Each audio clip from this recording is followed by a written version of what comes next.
আমাদের মুখে শিরকি স্লোগান চাপায়া দিবে। এটা হলো একটা ইংরেজি নতুন বর্ষকে কেন্দ্র করে একটা, আর একটা হলো পহেলা বৈশাখ আসবে সামনে, এটাকেও কেন্দ্র করে মুসলমানের বাচ্চাদের মুখে শিরকি স্লোগান। মুছে যাক গ্লানি, গুছে যাক ঝরা, অগ্নি স্নানে শুচি হোক ধরা। নাউজুবিল্লাহ বলেন 3 বার। শুনতে কি সুন্দর শোনা যায়? এটা অগ্নি পূজকদের স্লোগান। যারা আগুনের পূজা করে এটা তাদের স্লোগান, তারা এই স্লোগান মুসলমান সন্তানের মুখে দিয়ে দেয়। বলেন মুশরিকদের স্লোগান এটা কি মুসলমান দিবে? ব্যাস মুসলমান দিচ্ছে এটা। মুছে যাক গ্লানি, গুছে যাক ঝরা, অগ্নি স্নানে শুচি হোক ধরা, মানে আগুনে গোসল কইরা পৃথিবী পবিত্র হোক। এটা অগ্নি পূজক যারা, আগুনের পূজা করে যারা, তাদের আকীদা। এই আকীদা আমাদের উপর তারা চাপিয়ে দিচ্ছে। মনে আসেনি ইহুদি খ্রিস্টানদেরকে অভিভাবক বানাইলে এই 10টা ক্ষতি নিয়ে আসতেছে পরশুদিন। আমি আপনাদের সামনে সূরা মাইদার 51 নম্বর আয়াতে কারিমা তেলাওয়াত করেছি। এই আয়াতে আল্লাহ তাআলা আমাদেরকে নিষেধ করেছেন, হে ঈমানদারগণ, ইহুদি খ্রিস্টানদেরকে অভিভাবক রূপে গ্রহণ করো না। তাদের একে অপরের অভিভাবক। তোমাদের মধ্যে যারা তাদেরকে অভিভাবক রূপে গ্রহণ করবে সে তাদের অন্তর্ভুক্ত হয়ে যাবে। নাউজুবিল্লাহ। সূরা মাইদার 57 নম্বর আয়াতে আল্লাহ বলেন, ইয়া আইয়ুহাল্লাযীনা আমানু লা তাত্তাখিযুল্লাযীনা ইত্তাখাযু দীনাকুম হুজুওয়ান ওয়া লা'iবা الذين اتخذوا دينكم هزوا ولعبا من الذين أوتوا الكتاب من قبلكم والكفار أولياء واتقوا الله إن كنتم مؤمنين। হে ঈমানদারগণ, তোমাদের পূর্বে যাদেরকে কিতাব দেওয়া হয়েছে তাদের মধ্যে যারা এবং কাফেরদের মধ্যে যারা তোমাদের ধর্মকে উপহাসের পাত্র হিসাবে গ্রহণ করেছে, খেল তামাশার পাত্র বানিয়েছে, তাদেরকে অভিভাবক রূপে গ্রহণ করো না। তাহলে ইহুদি খ্রিস্টানদেরকে অভিভাবক রূপে গ্রহণ করতে নিষেধ করেছেন কে? তাদেরকে অভিভাবক রূপে গ্রহণ করলে কি ক্ষতি? অনেকগুলো ক্ষতি আছে। এর মধ্যে একটা ক্ষতি হলো ইহুদি খ্রিস্টানদের অসভ্যতা, নোংরামি আমাদের উপর চাপায় দিবে তারা। 2 নম্বর ক্ষতি, পাতলা আটশাট খাটো পোশাক মুসলিম তরুণীদের গায়ে উঠাবে। 3 নম্বর ক্ষতি, শরীরে টেটু আঁকা, উল্কি আঁকা। আগামী পরশুদিন রাতে 12টার পরে এই জাতীয় ফাইজলামি, নোংরামি মুসলমানদের মাঝেও দেখা যাবে। 4 নাম্বার, আতশবাজি ফুটানো। 12টার পরে ঢাকা শহরের আকাশের দিকে তাকাইলে আপনি আর কোনো অন্ধকারই পাবেন না। লম্বা সময় যাবত মনে হয় যে কিয়ামত শুরু হয়ে গেছে। 5 নাম্বার, গান বাদ্য। নতুন বর্ষকে স্বাগত জানাবে। গ্রামগঞ্জের কিছু তরুণ আছে, তারা বক্সে গান ছাড়বে, ক্রিকেট খেলবে, খিচুড়ি পাকাবে, রাত 4টায় খিচুড়ি খেয়ে তাহাজ্জুদ পড়ে ঘুমায় যাবে। হলো 5 নাম্বার। 6 নম্বর, মাদকের জয় জয়কর অবস্থা হবে, মদ ব্যবসার রেকর্ড হবে, পরের দিন পেপারে গর্বের সাথে এই কাহিনী লিখবে। 7 নাম্বার, জিনাকে হালাল মনে করবে কিছু মানুষ। 8 নাম্বার, সম্পদের অপচয় করবে। 9 নাম্বার, সময়ের অপচয়। 10 নাম্বার, বিজাতীয়দের স্লোগান আমাদের মুখে উঠায় দিবে। এই 10টা ক্ষতি মৌলিকভাবে বললাম। এগুলা নিয়ে পরশুদিন ওই যাদেরকে আমরা অভিভাবক বানাইতে আল্লাহ নিষেধ করেছেন তারা এই জাতীয় কালচার নিয়ে উপস্থিত হবে। এর মধ্যে একটা হলো ইসলামের বহির্ভূত আদর্শ, সভ্যতা, নোংরামি আমাদের উপর চাপায়া দিবে। আমাদের ধর্মের নাম কি? সূরা আলী ইমরানের 19 নম্বর আয়াতে আল্লাহ বলেন ইন্নাদ-দীনা ইনদাল্লাহিল ইসলাম, আল্লাহর কাছে একমাত্র দিন হলো ইসলাম। সূরা আলী ইমরানের 85 নম্বর আয়াতে আল্লাহ বলেন ওয়ামান ইয়াবতাগি গায়রাল ইসলামি দীনান ফালাই ইউকবালা মিন, যে ব্যক্তি ইসলাম ছাড়া অন্য কোনো কিছুকে দিন হিসাবে গ্রহণ করবে এটা গ্রহণযোগ্য হবে না, এটা আল্লাহর কাছে গৃহীত হবে না। ওয়া হুয়া ফিল আখিরাতি মিনাল খাসিরিন, সে আখিরাতে ক্ষতিগ্রস্তদের অন্তর্ভুক্ত হবে। সূরা বাকারার 131 নম্বর আয়াতে আল্লাহ বলেন ইয ক্বালা লাহু রাব্বুহু আসলিম ক্বালা আসলামতু লিরাব্বিল আলামিন। স্মরণ করুন ওই সময়কে যখন ইব্রাহিম নবীকে তার রব বললেন আপনি আত্মসমর্পণ করেন। ইব্রাহিম নবী বললেন আমি বিশ্ব জগতের রবের কাছে আত্মসমর্পণ করলাম। আয়াত দ্বারা বোঝা যায় অভিভাবক যারা আছে তারা ইসলাম পালন করতে হবে। পরের আয়াতে আল্লাহ বলেন সূরা বাকারা 132 নম্বর আয়াত ওয়া ওয়াসসা বিহা ইব্রাহিমু বানিহি ওয়া ইয়াকুব ইয়া বানিয়া ইন্নাল্লাহা আসতাফা লাকুমুদ-দীন ফালা তামুতুন্না ইল্লা ওয়া আনতুম মুসলিমুন। ইব্রাহিম নবী ইয়াকুব নবী তাদের সন্তানদেরকে ওসিয়ত করেছেন হে প্রিয় সন্তান, আল্লাহ তাআলা তোমাদের জন্য দিন নির্বাচন করেছেন, ইসলাম নির্বাচন করেছেন, সাবধান মুসলমান না হয়ে তোমরা মৃত্যুবরণ করবা না। তাহলে আগের আয়াত থেকে শিখলাম অভিভাবক ইসলাম পালন করবে, পরের আয়াত থেকে শিখলাম সন্তানকে ইসলাম পালনের উৎসাহ দিতে হবে। বিপরীত দিকে যদি ইসলামের পরিবর্তে অন্য কোন সভ্যতা আমরা গ্রহণ করি তাহলে খবর আছে, বলেন নাউজুবিল্লাহ। আবু দাউদের হাদিস 4031 নম্বর হাদিস ক্বালা রাসূলুল্লাহ সাল্লাল্লাহু আলাইহি ওয়াসাল্লাম মান তাশাব্বাহা বিকওমিন ফাহুয়া মিনহুম। নবীজি বলেন কোন ব্যক্তি যদি কোন সম্প্রদায়ের সাদৃশ্যতা অবলম্বন করে সে তাদেরই অন্তর্ভুক্ত হয়ে যায়, নাউজুবিল্লাহ। যে ব্যক্তি কোন সম্প্রদায়ের সাদৃশ্যতা অবলম্বন করলো সে তাদের দলভুক্ত হয়ে গেল, এই বলেই গণ্য হয়ে যাবে। এইগুলো 1 নাম্বার ক্ষতি। 2 নাম্বার পাতলা পোশাক মুসলিম মেয়েরা পরিধান করবে, নাউজুবিল্লাহ। বলেন পোশাকের ক্ষেত্রে ইসলামের সুন্দর নীতিমালা আছে। সূরা আরাফের 26 নম্বর আয়াতে আল্লাহ বলেন ইয়া বানি আদম ক্বাদ আনজালনা আলাইকুম লিবাসা ইউয়ারি সাওআতিকুম ওয়া রিশা ওয়া লিবাসুত তাকওয়া যালিকা খায়র। আল্লাহ তাআলা বলেন হে আদম সন্তান আমি তোমাদেরকে এমন পোশাক দিলাম যে পোশাক তোমাদের লজ্জাস্থান ঢেকে রাখবে, তোমাদের সতর ঢেকে রাখবে, এমন পোশাক তোমাদেরকে দান করলাম। ওয়ারিশা এবং সৌন্দর্যতার জন্য পোশাক দিলাম। ওয়ালিবাসুত তাকওয়া যালিকা খায়র। আল্লাহ তাআলা বলেন তাকওয়ার পোশাক এটাই হলো উত্তম পোশাক। সুবহানাল্লাহ, তাকওয়ার পোশাক সর্বোত্তম পোশাক। যালিকা মিন আয়াতিল্লাহি লাআল্লাহুম ইয়াযাক্কারুন। এটা আল্লাহর নিদর্শনাবলীর মধ্যে একটা নিদর্শন যাতে তারা উপদেশ গ্রহণ করতে পারে।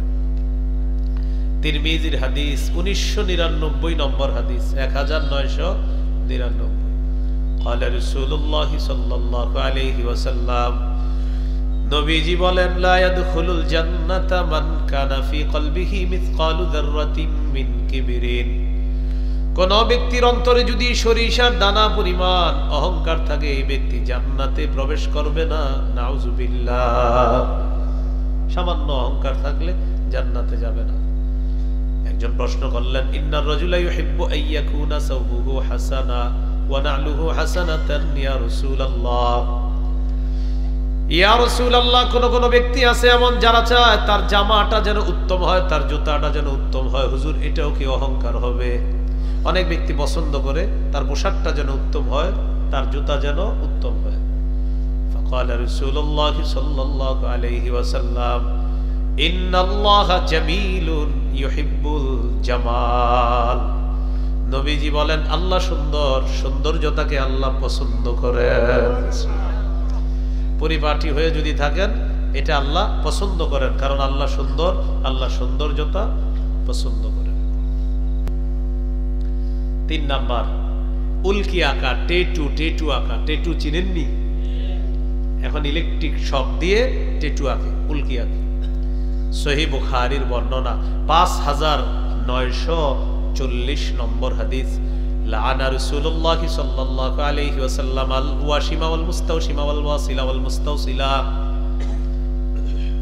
যেই নারী অন্য নারীর চুল তার মাথায় লাগায়, আর যেই নারী ওই নারীর মাথায় আলগা চুল লাগিয়ে দেয়, অথবা যেই নারী শরীরে টেটু আঁকে, উল্কি আঁকে, অথবা যেই নারী অন্য কোন নারীর শরীরে উল্কি টেটু এঁকে দেয়, উভয়ের উপর আল্লাহ রাসূলের অভিশাপ। হাদিসের মধ্যে আসছে যেই নারী ভুরু ফ্লাক করে, ভুরু উঠায়, পার্লার নামে একটা জগৎ আছে, সেখানে যাওয়ার পর এরকম ভুরুগুলা উঠায়, এটাকে বলা হয় ভুরু ফ্লাক। এই নারীর উপর আল্লাহ রাসূলের অভিশাপ চলে। ভুরু যারা উঠাইতেছে তারা আপনারই কন্যা, আপনার বোন, তারা আপনার স্ত্রী। এই যে তারা এই কাজটা করতেছে অভিশপ্ত কাজ, তাদেরকে বুঝান তুমি যেই কাজ করতেছো এটা আল্লাহর অভিশাপ, এটা নবীজির অভিশাপ আছে, এই অভিশপ্ত কাজ তুমি করবা না। তাদেরকে বুঝান এটা অভিশপ্ত কাজ, এই কাজে আল্লাহ অভিশাপ দেয়, রাসূল অভিশাপ দেয়। এর মধ্যে একটা আছে কালার করা। কি করা? আল্লাহর সৃষ্টির পরিবর্তন করে ফেলে চুলের। ছেলেটার বয়স মাত্র 21-22 বছর, হে সাদা চুল বানায় ফেলেছে, লাল চুল বানায়। আরে ঘটনা কি? লাল চুল তো আমগো দাদার, সাদা চুল আমগো দাদার, আপনার চুল সাদা কেন? অসুস্থ নাকি? না, কি এটাই ফ্যাশন। ইবলিস আল্লাহর কাছে চ্যালেঞ্জ করছে, ওয়ালা আমুরান্নাহুম ফালা ইউগাইয়িরুন্না খালকাল্লাহ। আল্লাহ মানুষকে আমি কুমন্ত্রণা দিব, তাদেরকে আমি এমন কাজ করাবো তারা তোমার সৃষ্টি পরিবর্তন করে দিবে। এখন কোটি কোটি টাকা খরচ করে আপনার সৃষ্টির পরিবর্তন করা হচ্ছে, কোটি কোটি টাকা খরচ করে দেখবেন জিহ্বা, নাক, টাক কি করে ফেলতেছে, কোটি কোটি টাকা খরচ করে। তো ইবলিস বলছে যে আমি তোমার সৃষ্টি পরিবর্তন করাবো তাদেরকে দিয়ে, মানুষকে দিয়ে, মাখলুককে দিয়ে। আমি কি করব? খালেকের যে সৃষ্টি, এই খালেকের সৃষ্টি আমি মাখলুকের দ্বারা পরিবর্তন করানোর এই ফিতনা আমি লাগিয়ে দিব। এটা ইবলিস বলছে সূরা নিসা। তো চুলগুলা পরিবর্তন করে ফেলে। আপনারা যুবক যারা আছেন, আপনারা যদি বিয়ে করেন তো বিয়ের আগে তো মেয়েরে দেখতে যান, কন্যা পক্ষকে দেখতে যান। তো দেখতে যাওয়ার পর যখন কন্যা আপনার সামনে আনবে, আনার পর যদি দেখেন খালি চুল লাল বা সাদা, বলবেন কি দাদি আপনার নাতনি কোথায়? তো পাশ থেকে আপনাকে কানে একজন বলবে এটাই পাত্রী। আপনি বলবেন ও আচ্ছা, আসলে আমার দাদির চুল লাল, তো এই জন্য ভেবেছি এটা কি দাদি কিনা বা কেউ। শরম লজ্জা থাকলে জীবনে আর চুল কালার করবে না। হ্যাঁ ঠিক আছে, আর ঠিক তো ঠিক আছে, বাকি ছেলেরাও কালার করে।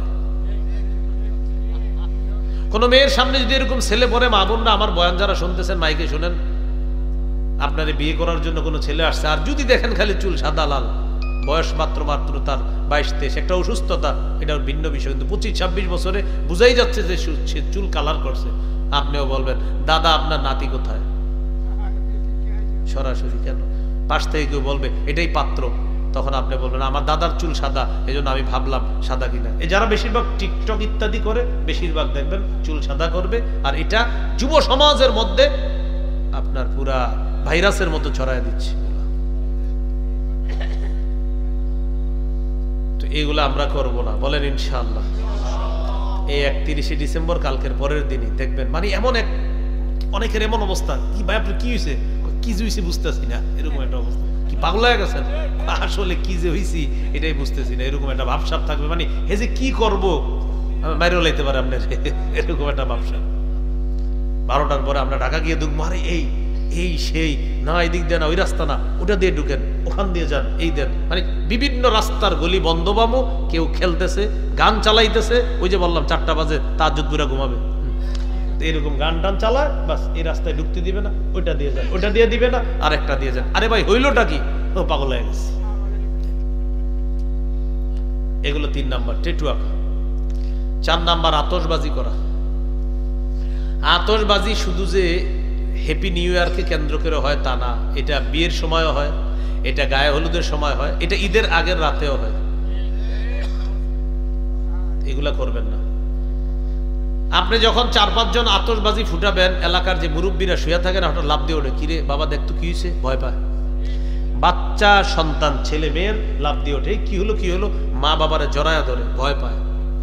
সূরা আহজাবের 58 নম্বর আয়াতে আল্লাহ বলেন, والذين يؤذون المؤمنين والمؤمنات بغير ما اكتسبوا فقد احتملوا بهتانا وإثما মুবিনা। যারা অন্যায়ভাবে নারী পুরুষকে কষ্ট দেয়, মুমিন নারী মুমিন পুরুষকে কষ্ট দেয়, তারা প্রকাশ্য পাপের বোঝা বহন করে কবরে যাবে।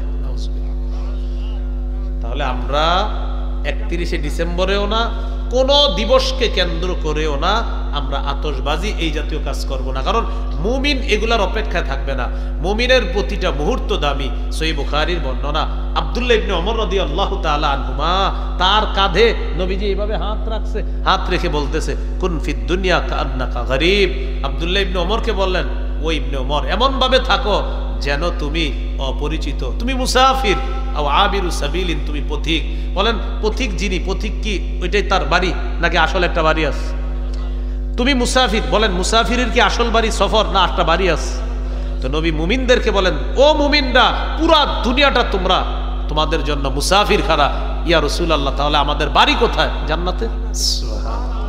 তোমাদের আসল ঠিকানা জান্নাত, এখানে তোমরা মুসাফির। ওই হাদিসে আব্দুল্লাহ ইবনে ওমর বলেন, ইদা আমসাইতা ফালা তানতাজিরিস সাবাহ ওয়া ইদা আসবাহতা ফালা তানতাজিরিল মাসা। যখন তুমি সন্ধ্যায় উপনীত হও সকালের অপেক্ষা করবা না, যখন সকালে উপনীত হও সন্ধ্যার অপেক্ষা করবা না। মুমিন সকালে বেঁচে আছে, সন্ধ্যার অপেক্ষা থাকবে না, সন্ধ্যায় বেঁচে আছে, সকালের অপেক্ষা করবে না, বরং মুমিন প্রতিটা মুহূর্ত রবের চিন্তা চেতনায় কাটাতে হবে। মুমিনের আবার কিসের হ্যাপি নিউ ইয়ার? মুমিনের প্রতিটা মুহূর্তই দামি, প্রতিটা মুহূর্তই দামি তার। তাহলে মনে থাকবেন ইনশাআল্লাহ। এগুলো 4 নাম্বার আতশবাজি। 5 নাম্বার গান বাজানো। এটা আপনার এটাকে কেন্দ্র করে হয় ঈদের আগের রাতে 29টা 30টা রোজা রাখছে, তো ইবলিস যখন শিকল থেকে ছাড়া পেয়ে যায়, আয়েশা বলে, আমি আয়েশা গেছি, আমি অনেক ঝামেলার মধ্যে ছিলাম। আপনি দেখবেন রমজানের 29-30টা রোজায় যেই ছেলেগুলা কোনোদিনও নামাজ পড়ে না, ওদের মধ্যে একটা ধার্মিকতা কাজ করে রমজানে, যে না একটু নামাজ পড়াও, বুঝে যে একটু নামাজ পড়া দরকার, মসজিদে যাওয়া দরকার। দেখবেন 3-4 দিন হলেও তারাবি নামাজ পড়ে আগ্রহ নিয়ে। এতে বোঝা যায় যে রমজানে আসলে প্রত্যেকটা মুসলমানের মনটা একটু ধর্মের দিকে ভালো কাজ করে। ওই যে কেন, ওই যে হেতো আটক, সে তো আটক, এই জন্য মনে করেন সবার মধ্যে একটা কাজ। দেখবেন আপনি যেই ছেলেগুলা মাশাআল্লাহ ওরা অন্য সময় নামাজ অতটা পড়ে না, রমজানে দেখবেন আসরের নামাজটা টুপি দিয়ে পড়ে, আসর নামাজ পড়ার পর সে অপেক্ষা থাকে, ইফতারি বানায়, এরপরে মা বাবার সাথে ইফতারি, মানে তার মধ্যে আলাদা একটা ধার্মিকতা কাজ করে। 29টা 30টা রোজা যখন শেষ হয়, ইবলিস আইসা কয়, আর কত, আমি তো আইসা পড়ছি। আইসা এবার ওই ছেলেটারে বুদ্ধি দেয়, তুমি 2টা বক্স আনো। আনার পর রাস্তার উত্তর মাথায় একটা, দক্ষিণ মাথায় একটা, পৃথিবীর যত জোরে ভলিউম হইতে পারে ওই ভলিউম দিয়া তুমি ছাড়বা।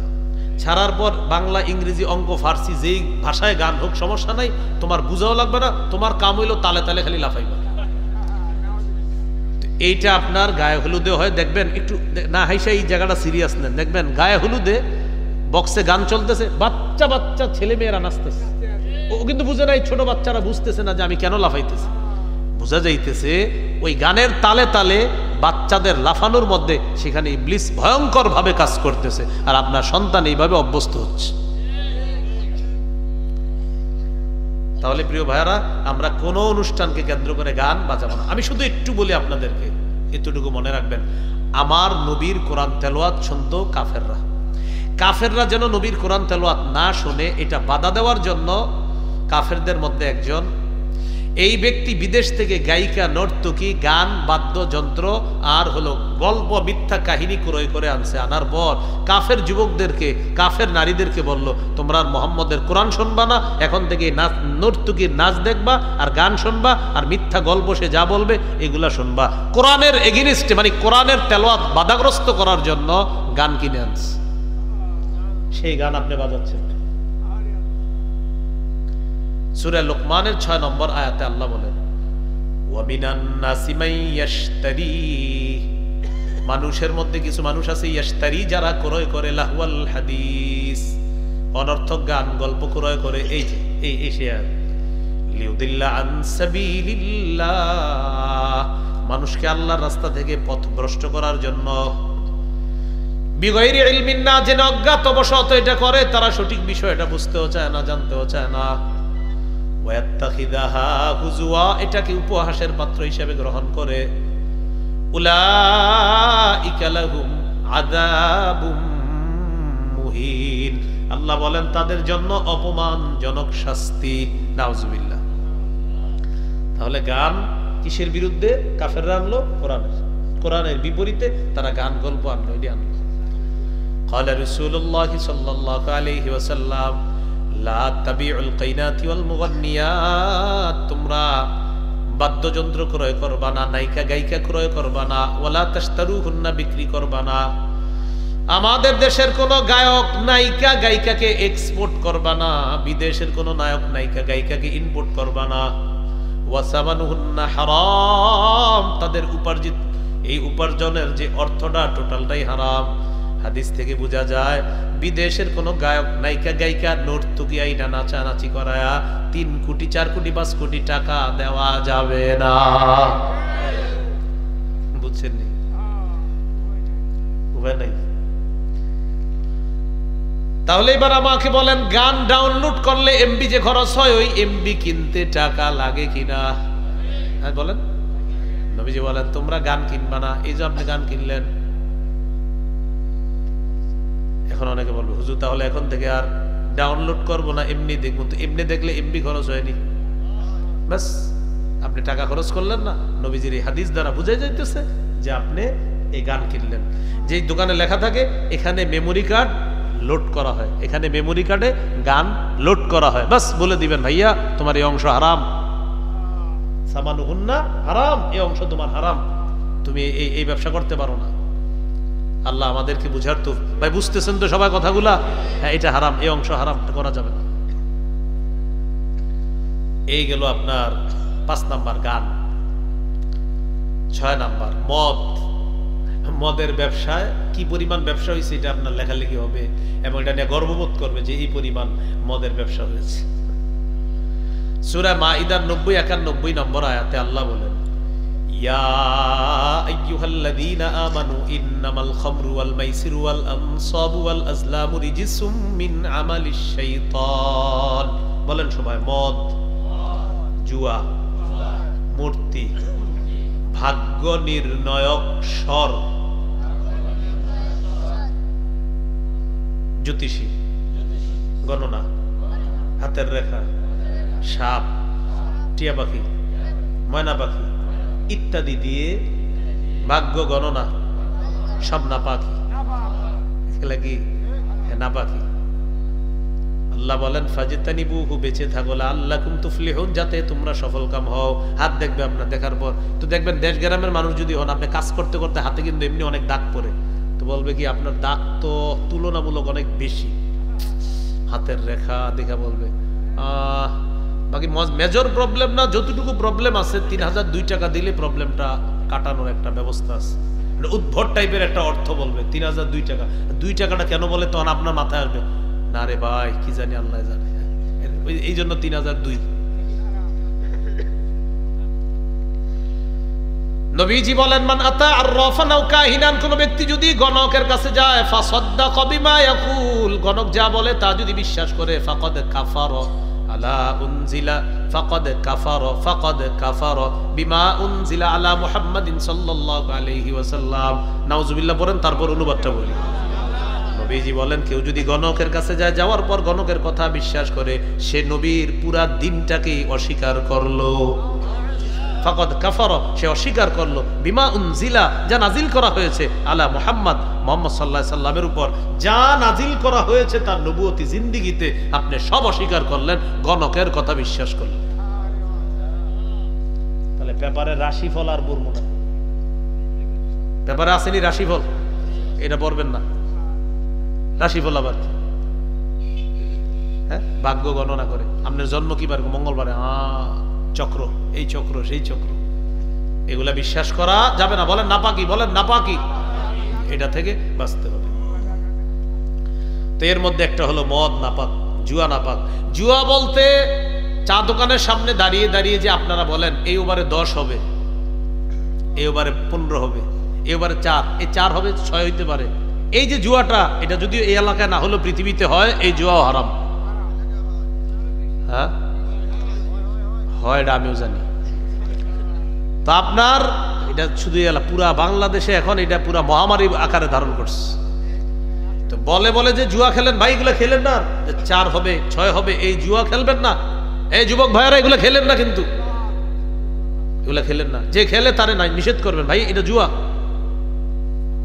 হ্যাঁ এবারে 10 হবে, 15 রান হবে, 12 রান হবে, এটা হারাম, স্পষ্ট হারাম।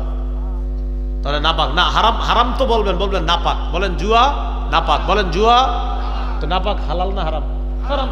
তাহলে মদ নাপাক, জুয়া নাপাক, মূর্তি নাপাক, ভাগ্য নির্ণয় কোনো কিছু নাপাক। বাস এই নাপাক জিনিসে আমরা পা বাড়াবো না, কারণ মুসলমান পবিত্র, সে অপবিত্র কাজ করবে না। এইগুলো মদের কথা। আল্লাহ। 7 নাম্বার, ইবনে মাজার একটা হাদিস আছে, 4020 নম্বর হাদিস।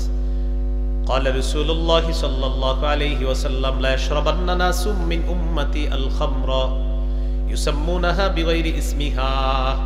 আমার উম্মতের একদল মদ পান করবে, মদের নামটা পাল্টায়া দিবে, মদ পান করবে, মদের নামটা পাল্টায়া দিবে, নাম রাখবে বিয়ার, মানে মদের নামটা পাল্টায়া দিবে, নাম রাখবে অন্য কিছু। মাদকের নামটা পাল্টায়া রাখবে ইয়াবা, বাবা, গাজা, হিরোইন, ফেন্সিডিল, আফিম, কানাডা ড্রাই, মাস্তুদ, শ্যাম্পেন, ডাইল, ব্যানগাড়ির চিপা চুপা ইত্যাদি। মানে পাল্টায় রাখবে আর কি। মাদক দ্রব্য নিয়ে আমার আলাদা একটা আলোচনা আছে, কই জানি করছি আলোচনা, ওখানে দেখবেন কেমনে চাষ হয়, কোন দেশে হয়, কেমনে আমদানি রপ্তানি, ওখানে ওই বয়ান হয়েছে। তো মাদক দ্রব্য এটা হারাম, এটা নাম পাল্টায়া নবীজি বলেন আমার উম্মতের একদল মদ পান করবে, ইউজাফু আলা রুউসিহিম বিল কাইনাতি ওয়াল মুগান্নিয়াত, তাদের মাথার উপরে নর্তকী গায়িকারা নাচানাচি করবে আর তারা মদ পান করবে। ঢাকা শহরের ম্যাক্সিমাম নামি দামি হোটেলগুলোতে 31 ডিসেম্বর রাতে এই অপকর্মটা আমাদের মুসলমান দেশে হবে, নাচানাচি আর মদ চলতে থাকে। আপনি এটার বিরুদ্ধে লেখেন না সবাই মিলে, তখন আপনার বিরুদ্ধে একদল পাইয়া যাবেন যে এটা তো আমাদের একটা স্বাধীনতার বিষয় বলবে, মানে মদের বিরুদ্ধে লিখবেন, বলবে স্বাধীনতা। 7 নাম্বার, জিনাকে হালাল মনে করা। মেয়েটারে কোচিং সেন্টারে পুরা বছর মায় নিয়ে গেছে, বাবা নিয়ে গেছে, ভাই নিয়ে গেছে, 31 ডিসেম্বর ছেড়ে দে, থাকে একটা দিন একটু আনন্দ উল্লাস করুক। কি ঘটনা ঘটে আপনি নিজেও জানেন না। এর মধ্যে একটা হলো লিভ টুগেদার নামে নতুন একটা অ্যালার্জি আসছে।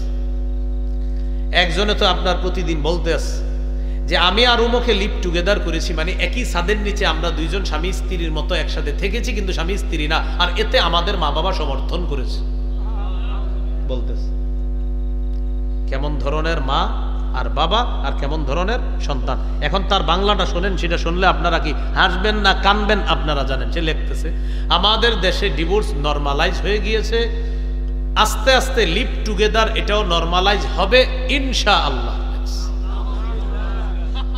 এটার নাম দিছে সভ্যতা, এটাও সভ্যতা, এটা বেহায়াপনা, এটা অশ্লীলতা, এটা যার সন্তান তৈরির নীল নকশা। যেটার নাম দিছে কি মডার্ন সিভিলাইজেশন, আধুনিক সভ্যতা দিছে এটার নাম। না আপনারা বলেন এটা কি সভ্যতা না অসভ্যতা? হ্যাঁ বেহায়াপনা, এই সুন্দর শব্দ বেহায়াপনা। এইগুলো আপনার 7 নাম্বার, জিনাকে হালাল মনে করা। 8 নাম্বার, সম্পদের অপচয়, প্রচুর পরিমাণ সম্পদের অপচয় হবে। সূরা আরাফের 31 নম্বর আয়াতে আল্লাহ বলেন লা তুসরিফু, অপচয় করো না, ইন্নাহু লা ইউহিব্বুল মুসরিফিন, অপচয়কারীকে আল্লাহ পছন্দ করেন না। 9 নাম্বার সময়ের অপচয়। ভাই সময়ের অপচয় করেন না। জীবনে 5টা জিনিসের মূল্যায়ন করবেন, আমার সাথে বলেন বলেন জীবন, যৌবন, স্বাস্থ্য, সময়, সম্পদ। এই 5টা জিনিস, জীবন, যৌবন, স্বাস্থ্য, সময়, সম্পদ। সম্পদ বা সচ্ছলতা বলতে পারেন। এই 5টা জিনিসকে জীবনে মূল্যায়ন করবেন, দুনিয়াতেও সফল হবেন, আখিরাতেও আল্লাহ সফল করবেন। 10 নম্বর সর্বশেষ কথা, আমাদের মুখে শিরকি স্লোগান চাপায়া দিবে। এটা হলো একটা ইংরেজি নতুন বর্ষকে কেন্দ্র করে একটা, আর একটা হলো পহেলা বৈশাখ আসবে সামনে, এটাকেও কেন্দ্র করে মুসলমানের বাচ্চাদের মুখে শিরকি স্লোগান। মুছে যাক গ্লানি, গুছে যাক ঝরা, অগ্নি স্নানে শুচি হোক ধরা। নাউজুবিল্লাহ বলেন 3 বার। শুনতে কি সুন্দর শোনা যায়? এটা অগ্নি পূজকদের স্লোগান। যারা আগুনের পূজা করে এটা তাদের স্লোগান, তারা এই স্লোগান মুসলমান সন্তানের মুখে দিয়ে দেয়। বলেন মুশরিকদের স্লোগান এটা কি মুসলমান দিবে? ব্যাস মুসলমান দিচ্ছে এটা। মুছে যাক গ্লানি, গুছে যাক ঝরা, অগ্নি স্নানে শুচি হোক ধরা, মানে আগুনে গোসল কইরা পৃথিবী পবিত্র হোক। এটা অগ্নি পূজক যারা, আগুনের পূজা করে যারা, এটা তাদের আকীদা। এই আকীদা আমাদের উপর তারা চাপিয়ে দিচ্ছে। মনে আছে ইহুদি খ্রিস্টানদেরকে অভিভাবক বানাইলে এই 10টা ক্ষতি নিয়ে আসতেছে পরশুদিন। তাহলে আমাদের অভিভাবক কে? বলেন আল্লাহ। বলেন আমাদের অভিভাবক কে? 3 পারা 2 নম্বর পৃষ্ঠা সূরা বাকারা 257 নম্বর আয়াত। আল্লাহু ওয়ালিয়ুল্লাযীনা আমানু, যারা ঈমানদার তাদের অভিভাবক হলেন আল্লাহ। বলেন ঈমানদারের অভিভাবক কে? আল্লাহ। আল্লাহ আমাদের সকলকে এই কথাগুলো আমরা যেন আমলে আনতে পারি, আল্লাহ তৌফিক দান করেন। আমরা কেউ উঠবো না।